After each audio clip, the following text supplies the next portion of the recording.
Marley was dead to begin with. There is no doubt whatever about that. The register of his burial was signed by the clergyman, the clerk, the undertaker, and the chief mourner.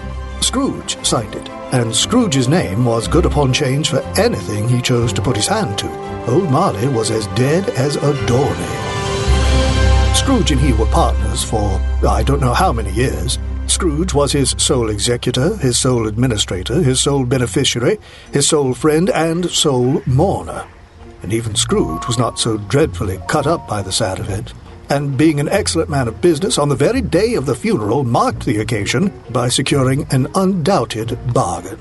The mention of Marley's funeral brings me back to the point I started from. There is no doubt that Marley was dead. This must be distinctly understood, or nothing wonderful can come of the story I am going to relate. Scrooge never painted out old Marley's name. There it stood years afterwards, above the warehouse door. Scrooge and Marley. The firm was known as Scrooge and Marley. Sometimes people new to the business referred to Scrooge as Scrooge, and sometimes Marley, but he answered to both names. It was all the same to him. Oh, but he was a tight-fisted hand at the grindstone, Scrooge. A squeezing, wrenching, grasping, scraping, clutching, covetous old sinner. Hard and sharp as flint, from which no steel had ever struck out generous fire. Secret and self-contained and solitary as an oyster. The cold within him froze his features, nipped his pointed nose, shriveled his cheeks, stiffened his gait, made his eyes red, his thin lips blue, and spoke out shrewdly in his grating voice. A frosty rime was on his head, and on his eyebrows and his wiry chin. He carried his own low temperature always about with him. He iced his coffee in the dog days, and didn't thaw it 1 degree at Christmas. External heat and cold had little influence on Scrooge. No warmth could warm, no wintry weather chill him. No wind that blew was bitterer than he. Nobody ever stopped him in the street to say with gladsome looks, "My dear Scrooge, how are you? When will you come to see me?" No beggars implored him to bestow a trifle. No children asked him what time it was. No man or woman ever once in all his life inquired the way to such and such a place of Scrooge.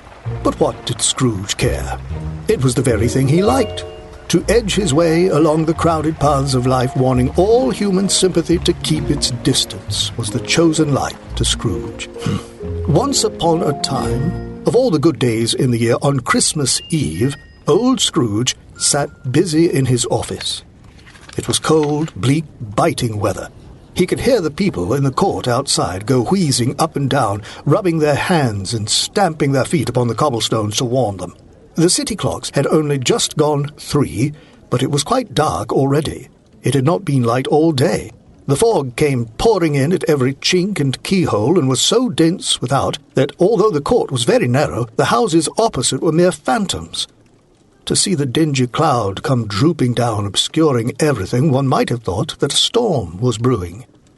The door of Scrooge's office was open that he might keep his eye upon his clerk, Bob Cratchit, who worked in a dismal little cubicle near the building's entrance. There was a very small fireplace to warm the office, but the fire was so very small that it looked like one coal. But Bob couldn't replenish it, for Scrooge kept the coal box in his own room, and so surely as the clerk came in with the shovel, Scrooge would point out it was nearly time to leave. So the clerk put on his white comforter and tried to warm himself with a candle, but not being a man of strong imagination, he failed. Merry Christmas, Uncle. God save you. It was the voice of Scrooge's nephew, who came in so quickly that Scrooge hadn't heard his approach. Ah, humbug. A Christmas a humbug, Uncle? You don't mean that, I'm sure. I do. Merry Christmas. What right have you to be merry? What reason have you to be merry? You're poor enough. Oh, come then. What right do you have to be dismal? What reason do you have to be morose? You're rich enough. Ah, humbug. Oh, don't be cross, Uncle. What else can I be when I live in such a world of fools as this? Merry Christmas. What's Christmas time to you but a time for paying bills without money? A time for finding yourself a year older but not an hour richer? A time for balancing your books and finding every item counts toward your debt? If I could work my will, every idiot who goes about with Merry Christmas on his lips should be boiled with his own pudding and buried with a stake of holly through his heart. He should. Uncle! Nephew, keep Christmas in your own way and let me keep it in mine. Oh, keep it. You don't keep it. Let me leave it alone, then. Much good may it do to you? Much good has it ever done to you? There are many things for which I might have derived good, by which I have not profited.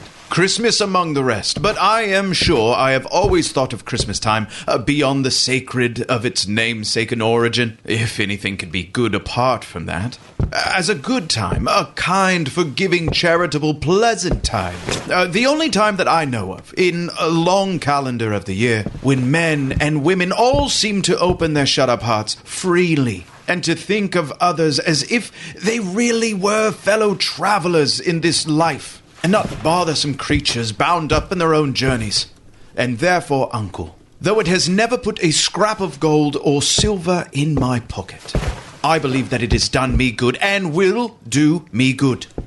And I say, God bless it. The clerk in the tank involuntarily applauded. Becoming immediately sensible of the impropriety, he poked the fire and extinguished the last frail spark forever. Let me hear another sound from you, and you'll keep your Christmas by losing your situation. You're quite a powerful speaker, sir. It's a wonder you don't go into Parliament. Don't be angry, Uncle. Come dine with us tomorrow. I will not. But why, Uncle, why? Why did you get married? Oh, because I fell in love. Because you fell in love. Good afternoon. No, Uncle. You never came to see me before I got married. Why give it as a reason for not coming now? Good afternoon. I want nothing from you. I ask nothing of you. Why can't we be friends? Good afternoon. I am sorry, with all of my heart, to find you so stubborn. We have never had any fight that I am aware of, yet you will not let me be part of your life. Still, I have given you my annual invite to Christmas. And despite your refusal, I'll keep my Christmas cheer to the last. So a Merry Christmas, Uncle. Good afternoon. And a Happy New Year. Good afternoon. His nephew left the room without an angry word, stopping at the outer door to bestow season's greetings on Bob Cratchit, who, cold as he was warmer than Scrooge and returned them cordially. There's another one, my clerk. 15 shillings a week with a wife and family talking about a Merry Christmas. It's enough to drive you mad. In letting Scrooge's nephew out, Bob had let 2 other people in. They were portly gentlemen, pleasant to behold, and now stood with their hats off in Scrooge's office. They had books and papers in their hands and bowed to him. Have I the pleasure of addressing Mr. Scrooge or Mr. Marley? Mr. Marley is dead. He died 7 years ago this very night. We have no doubt his liberality is well represented by his surviving partner. At this festive season of the year, Mr. Scrooge, it is more than usually desirable that we should make some slight provision for the poor and destitute, who suffer greatly at the present time. Many thousands are in need of common necessities. Hundreds of thousands are in need of common comforts, sir. Are there no prisons? Plenty of prisons. And the union workhouses, are they still open? I wish I could say they were not. The treadmill and the poor law are in full operation then? Both very busy, sir. Oh, I was afraid from what you said at first that something had occurred to shut them down. I'm very glad to hear it. We believe that they scarcely furnish the Christian cheer of mind or body to the less fortunate. So a few of us are raising funds to buy the poor some meat and drink and means of warmth. We choose this time because the need is more keenly felt, and goodwill toward man seems more abundant. What shall I put you down for? Nothing. You wish to be anonymous? I wish to be left alone. Since you asked me what I wish, gentlemen, that is my answer. I don't make merry myself at Christmas, and I can't afford to make idle people merry. I help to support the establishments I have mentioned.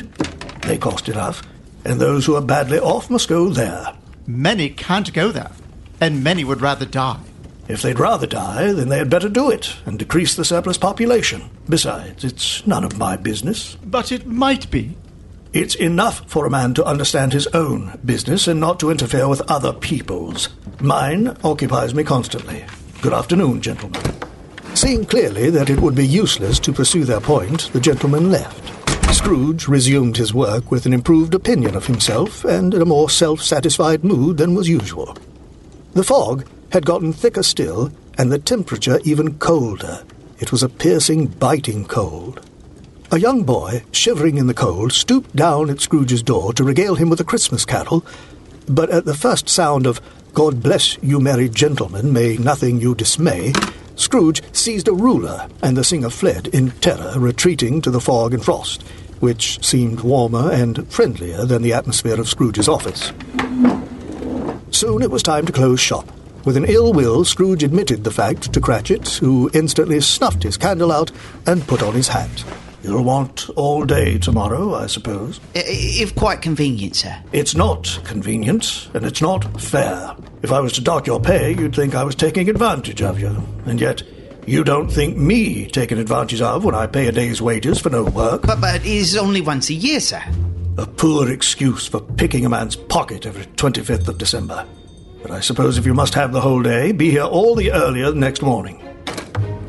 The office was closed in a twinkling, and the clerk, with the long ends of his white comforter dangling below his waist, for he had no overcoat, went down a slide on Cornhill at the end of a line of boys in honour of its being Christmas Eve, and then ran home to Camden Town as fast as he could to play at blind man's bluff with the children. Scrooge took his melancholy dinner in his usual melancholy tavern, and having read all the newspapers and spent the rest of the evening with his banker's book, went home to bed. He lived in chambers which had once belonged to Jacob Marley, a gloomy suite of rooms in an old dreary building that nobody lived in but Scrooge, the other rooms being rented out as offices. The yard was so dark that even Scrooge, who knew its every stone, had to grope with his hands. The fog and frost hung so thick about the old black gateway of the house that it seemed as if Jack Frost himself sat in mournful meditation on the threshold. Now, there was nothing at all particular about the knocker on Scrooge's door, except that it was very large, and Scrooge had seen it night and morning during the whole time he had lived there. Also that Scrooge had as little of what is called imagination about him as any man in the city of London. Also bear in mind that Scrooge had not given one thought to Marley since his last mention of his dead partner that afternoon. And then explain to me, if you can, how it happened that Scrooge, putting his key in the lock, saw not the knocker, but Marley's face. Marley's face. It was not an impenetrable shadow as the other objects in the yard were, but had its own light about it. It was not angry or ferocious, but looked at Scrooge as Marley used to look, with spectacles turned up on his ghostly forehead. The hair was curiously stirred, as if by breath or hot air, and though the eyes were open, they were perfectly motionless. That and its livid colour made it frightening. Then, as Scrooge looked intently at this phenomenon, it was a knocker again. To say that he was not startled, or that his blood did not run cold, would be untrue. But he put his hand upon the key, turned it, walked in, and lit his candle. He did pause a moment before he shut the door, and looked cautiously behind it first, as if he half expected to be terrified by the sight of the back of Marley's head sticking out into the hall. But there was nothing on the back of the door, except the screws and nuts that held the knocker on. So he closed it with a bang. The sound resounded through the house like thunder. Scrooge was not a man to be frightened by echoes. He walked across the hall and up the stairs, slowly trimming his candle as he went. You could easily drive a horse and carriage up the old flight of stairs sideways. There was plenty of width for that, and room to spare, which is perhaps the reason why Scrooge thought he saw a hearse going up before him in the gloom. Half a dozen street lamps wouldn't have lit the entry too well, so you may suppose that it was pretty dark with Scrooge's lone candle. But up Scrooge went, not caring a bit about that. Darkness is cheap, and Scrooge liked it. But before he shut his heavy door, he walked through his rooms to see that all was right. He had just enough memory of the face to want to do that. Sitting room, bedroom, spare room, all as they should be. Nobody under the table, nobody under the sofa, a small fire in the grate, spoon and basin ready, and the little saucepan of gruel on the hearth. Scrooge had a cold in his head. Nobody under the bed, nobody in the closet, nobody in his dressing gown, which was hanging up in a suspicious manner against the wall. Spare room again, still empty as usual, old fireplace screen, house shoes, 2 baskets, wash basin on 3 legs, and a poker. Quite satisfied, he closed the door and locked himself in. Double-locked himself in, which was not his custom. Thus secured against surprise, he took off his cravat, put on his dressing gown, slippers, and his nightcap, and sat before the fire to eat his gruel. It was a very low fire, indeed, nothing on such a bitter night. He was obliged to sit close to it and brood over it before he could extract the least sensation of warmth from such a small handful of fuel. The fireplace was an old one, built by some Dutch merchant long ago and paved all round with quaint Dutch tiles, designed to illustrate the scriptures. There were Cains and Abels, queens of Sheba, angelic messengers descending on clouds, Abrams, Belshazzars, apostles putting off to sea in butterboats, hundreds of figures to attract his thoughts, and yet if each tile had been a blank, with power to shape some picture from the disjointed fragments of his thoughts, there would have been a copy of old Marley's head on every one. Humbug! As he threw his head back in the chair, his glance happened to rest upon an unused bell that hung in the room and communicated with a chamber in the highest story of the building. It was with great astonishment and with a strange, inexplicable dread that he saw this bell begin to swing. It rang out loudly and was soon joined by every bell in the house. This might have lasted half a minute or a minute, but it seemed an hour. The bells ceased as they had begun, together. They were replaced by a clanking noise deep down below, as if some person were dragging a heavy chain over the chests in the cellar. Scrooge then remembered that ghosts in haunted houses were described as dragging chains. Then he heard the noise much louder, coming up the stairs, straight towards his door. It's humbug still. I won't believe it. His colour changed when, without pause, it came through the heavy door and into the room before his eyes. The same face. The very same. Marley, in his usual waistcoat, tights, and boots. The chain he drew was clasped about his middle. It was long and wound about him like a tail, and it was made, for Scrooge observed it closely, of cash boxes, keys, padlocks, ledgers, deeds, and heavy purses wrought in steel. His body was transparent, so that Scrooge, observing him and looking through his waistcoat, could see the 2 buttons on his coat behind.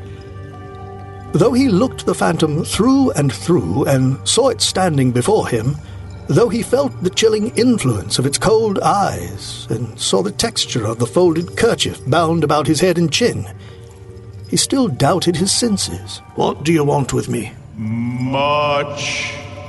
Who are you? Ask me who I was. Who were you, then? You're particular for a shade. In life, I was your partner, Jacob Marley. Can you sit? I can. Do it, then. Marley sat down on the opposite side of the fireplace, as if he were quite used to it. You don't believe in me. I don't? Why do you doubt your senses? Because a little thing affects them. A slight disorder of the stomach. You may be an undigested bit of beef, a blot of mustard, a crumb of cheese, a fragment of an underdone potato. There's more of gravy than of grave about you, whatever you are. Scrooge was not much in the habit of cracking jokes, nor did he feel in his heart like joking then. The truth is that he tried to be smart, as a means of distracting his own attention and keeping down his terror. For the spectre's voice disturbed him to the very marrow of his bones. To sit staring at those fixed, glazed eyes in silence for a moment, Scrooge felt would be unbearable. There was something very awful, too, in the spectre's being provided with an infernal atmosphere of its own. Scrooge could not feel it himself, but this was clearly the case, for though the ghost sat perfectly motionless, its hair and skirts and tassels were still agitated as if by hot vapor from an oven. You see this toothpick? I do. You're not looking at it. But I see it nonetheless. Well, if I swallow this, I might be persecuted by an imaginary legion of goblins, all of my own creation. Humbug, I tell you, humbug. At this, the spirit raised a frightful cry and shook its chain, causing such a frightful noise that Scrooge held on tight to his chair. But how much greater was his horror when the phantom took off the bandage round its head and its lower jaw dropped down upon its chest. Mercy! Dreadful apparition! Why do you trouble me? Man of the worldly mind, do you believe in me or not? I do, I must. But why do spirits walk the earth? And why do they come to me? It is required of every man that he should walk among his fellow men. And if that spirit goes not forth in life, it is condemned to do so after death, doomed to wander through the world and witness what it cannot share, but might have shared on earth, the good it might have done, and the happiness it might have brought to others. Oh, woe is me! You are bound in chains. Tell me why. I wear the chain I forged in life. I made it link by link and yard by yard. I put it on of my own free will, and of my own free will I wore it. Is its pattern strange to you? Would you know the weight and length of the chain you bear yourself? It was full as heavy and as long as this, 7 Christmas Eves ago. You have labored on it since. It is a ponderous chain. Scrooge glanced about him on the floor, expecting to find himself surrounded by some 50 or 60 feet of iron cable. But he could see nothing. Oh, Jacob Marley, tell me more. Speak comfort to me, Jacob. I have none to give. It comes from other regions, Ebenezer Scrooge, and is delivered by other ministers to other kinds of men. Nor can I tell you what I wish I could. A very little more is all that is permitted to me. Listen to me. In life, my spirit never walked beyond the narrow limits of our money-changing house. Now, I cannot rest. I cannot linger anywhere. Weary journeys lie before me. 7 years dead, and traveling all the time? The whole time. No rest, no peace, incessant torture of remorse. You travel fast? On the wings of the wind. You must have covered a lot of ground in 7 years. Oh, captive, bound and double ironed, you cannot see that any Christian spirit, working kindly in its little sphere, whatever it may be, will find its mortal life too short to do all it could. You do not realize that no amount of regret can make amends for opportunity missed, for good work not done. Yet such was I. But you were always a good man of business, Jacob. Business. Mankind was my business. The common welfare was my business. Charity, mercy, forbearance, and benevolence were all my business. The dealings of my trade were but a drop of water in the comprehensive ocean of my business. At this time of year, I suffer most. Why did I walk through crowds of fellow beings with my eyes turned down, and never raise them to that blessed star which led the wise men to a Savior in a poor, simple home? Were there no poor, simple homes to which its light would have conducted me? What good might I have done? Hear me, Ebenezer, my time is nearly gone. I will. But don't be hard on me, Jacob. Please. How is it that I appear before you in a shape that you can see tonight? I cannot tell. I have sat invisible beside you many and many a day. That is just a part of my penance. I am here tonight to warn you that you have yet a chance and hope of escaping my fate. a chance, and hope that I secured, Ebenezer. You were always a good friend to me. Thank you. You will be visited by 3 spirits. Is that the chance and hope you mentioned, Jacob? It is. I think I'd rather not. Without their visits, you cannot hope to avoid the path that I tread. Expect the first tomorrow, when the bell tolls 1. Couldn't I take them all at once and have it over, Jacob? Expect the second on the next night at the same hour. The third on the next night, when the last stroke of 12 has ceased to vibrate. Look to see me no more, and for your own sake, remember what has passed between us.